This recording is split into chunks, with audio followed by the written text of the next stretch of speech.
Despite their differences, François Legault's political opponents were quick to congratulate him for his years of public service. Paul Saint-Pierre Plamondon, whose rise in popularity has come at Legault's expense, wrote on social media, "I wish to acknowledge his determination to advance Quebec and to preserve its linguistic and cultural distinctiveness."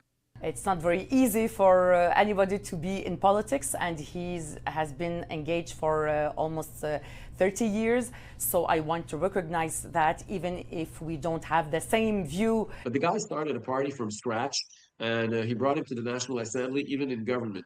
I've been working for 5 years so the Conservatives can enter the National Assembly, and I can tell you it's a huge amount of work.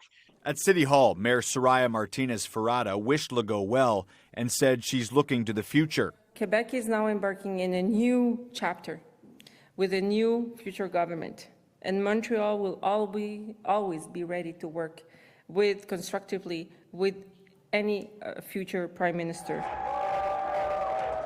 The CAQ will now hold a leadership campaign. At the same time, the Liberal Party is looking for a new leader of its own. Charles Milliard is so far the only candidate in the race. The Quebecers have been asking, adamantly for the past months about getting change, getting renewal. And you know what? I think that Premier Legault has had maybe the maturity or the wisdom to recognize that by stepping down today. While his political opponents struck a friendlier tone, unions and community groups welcomed Legault's resignation with enthusiasm. Premier Legault has always been anti-union and anti-workers. And so I think a change is good.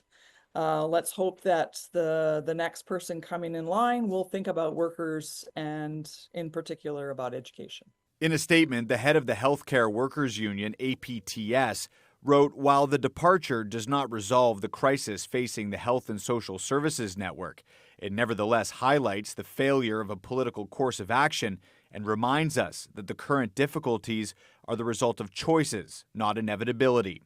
For groups representing the English-speaking community, Legault represents a shift in the political dynamic. The Premier's legacy to English-speaking Quebecers, I think, has made us stand up and pay attention to what legislation from a government can do in terms of rights and obligations. Montreal business leaders praised Legault's economic record. Investment in the city grew 12.5% under his leadership, and wages are up 30%. I would say that probably the major